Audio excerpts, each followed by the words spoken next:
Kidi. Bertemu lagi dengan kami, keluarga Pendeta Adi Cahyono dalam Renungan Harian Anak Kidi. Sebelum itu mari kita bersatu dalam doa Bunda yang akan memimpin. Mari adik-adik yang di rumah, kita akan berdoa sebelum kita mendengarkan dan membaca Renungan Harian Kidi pada hari ini. Mari kita berdoa. Ya Tuhan, saat ini kembali kami mengucap syukur atas waktu yang Tuhan berikan kepada kami.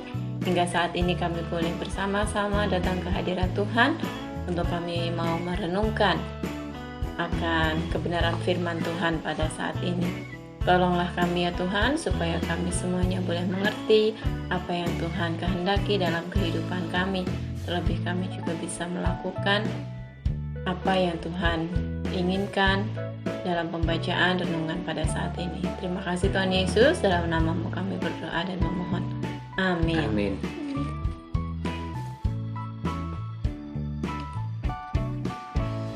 Jumat 22 April 2022. Peduli kepada orang bersedih. Ani jatuh dari sepeda sehingga hidung dan pipinya terluka. Mama Ani menempelkan plester obat pada luka di hidung dan pipi Ani.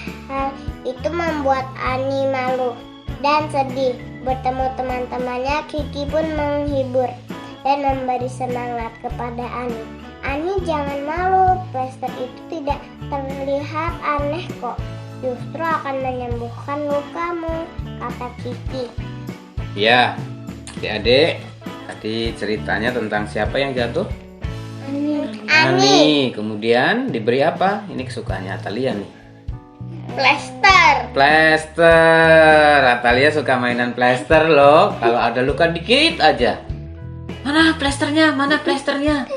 Tapi beda ya sama si Ani. Ani tadi ketika dipasang plester dia apa? Malu. Padahal plester itu untuk mengobati. Ya, ternyata Ani malu kalau ada plesternya, padahal itu untuk menyembuhkan. Tadi Kiki ternyata sedang menghibur supaya Ani tidak sedih. Nah, adik-adik, Tuhan Yesus juga peduli kepada orang yang sedih loh. Pengen tahu nggak? Ada ceritanya di dalam Lukas pasal 7 ayat 11 sampai ayat 17. Nanti Kakak Arya yang akan bacain ya. Ayo. Lukas 7 ayat 11 sampai 17. Yesus membangkitkan anak muda di Nain. Kemudian Yesus pergi ke suatu kota yang bernama Nain. Murid-muridnya pergi bersama-sama dengan dia, dan juga orang banyak menyertai dia, berbondong-bondong. Setelah ia dekat pintu gerbang kota, ada orang mati diusung keluar. Anak laki-laki, anak tunggal ibunya yang sudah janda, dan banyak orang dari kota itu menyertai janda itu. Dan ketika Tuhan melihat janda itu, tergeraklah hatinya oleh belas kasihan. Lalu ia berkata kepadanya, "Jangan menangis." Sambil menghampiri usungan itu dan menyentuhnya, dan sedang para pengusung berhenti, ia berkata, "Hai anak muda, aku berkata kepadamu, bangkitlah." Maka bangunlah orang itu dan duduk dan mulai berkata-kata.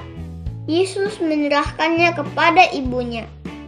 Semua orang itu ketakutan dan mereka memuliakan Allah sambil berkata, "Seorang nabi besar telah muncul di tengah-tengah kita, dan Allah telah melawat umat-Nya."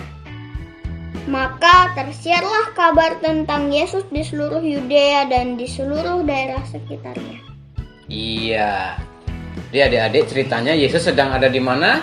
Di kota Nain. Ketika Yesus sedang melakukan perjalanan pelayanan di kota Nain tadi, ada seorang ibu yang menangis. Kenapa ya menangis tadi? anak tunggalnya meninggal. Ya ampun, sedih banget ya. Anaknya cuma satu, meninggal lagi. Tapi ternyata ketika Tuhan tahu, Tuhan Yesus merasa sangat kasihan melihat ibu itu. Lalu ibu itu dihibur oleh Tuhan dan Tuhan menolong. Dan pada saat itu Tuhan menolongnya dengan cara menghidupkan anak itu kembali. Karena Tuhan tahu itu yang dibutuhkan oleh ibu itu pada saat itu. Dan apa yang terjadi? Ibu itu menjadi gembira. Ia senang sekali bisa bersama anaknya. Nah, adik-adik, Tuhan Yesus bukan hanya tahu yang kita butuhkan. Ya, seperti cerita tadi, Tuhan Yesus tahu ibu ini sedih, ibu ini sangat membutuhkan anak itu. Sehingga Tuhan Yesus tergerak untuk menolongnya dan menghidupkan anak itu kembali karena dia membutuhkan anak itu sebagai teman hidupnya. Nah, adik-adik, bagaimana dengan kita ya? Kita kan nggak bisa seperti Tuhan Yesus menghidupkan orang yang meninggal gitu. Tapi kita bisa menghibur orang-orang yang bersedih. Caranya gimana ya? Ada yang tahu nggak kira-kira? Kalau ada temannya yang sedih, kira-kira gimana caranya? Disemangatin. Ya mungkin kalau ada yang sedih, bisa ditelepon, ditanyakan apa kabarnya, begitu ya.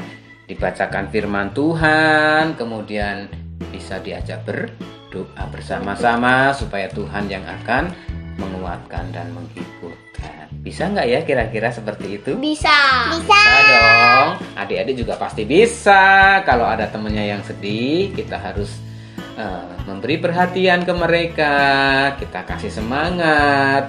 Kita bisa doakan bersama-sama. Dan kalau ada tahu ayat firman Tuhan yang pas, nanti bisa minta tanya kakaknya atau bundanya atau ayahnya, papanya ya.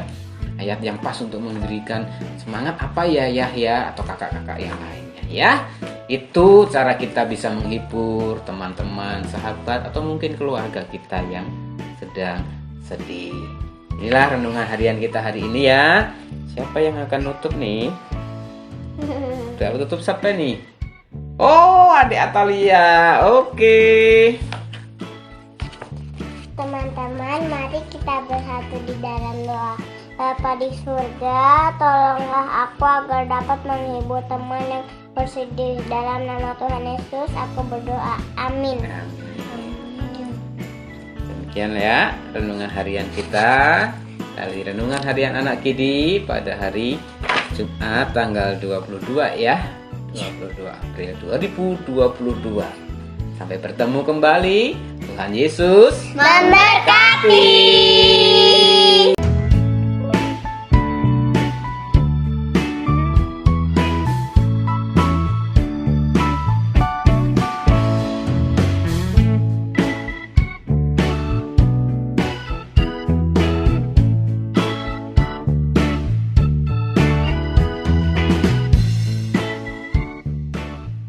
Sahabat, mari dukung pelayanan dan pekabaran Injil melalui YKB dengan membagikan link acara ini kepada sebanyak mungkin orang.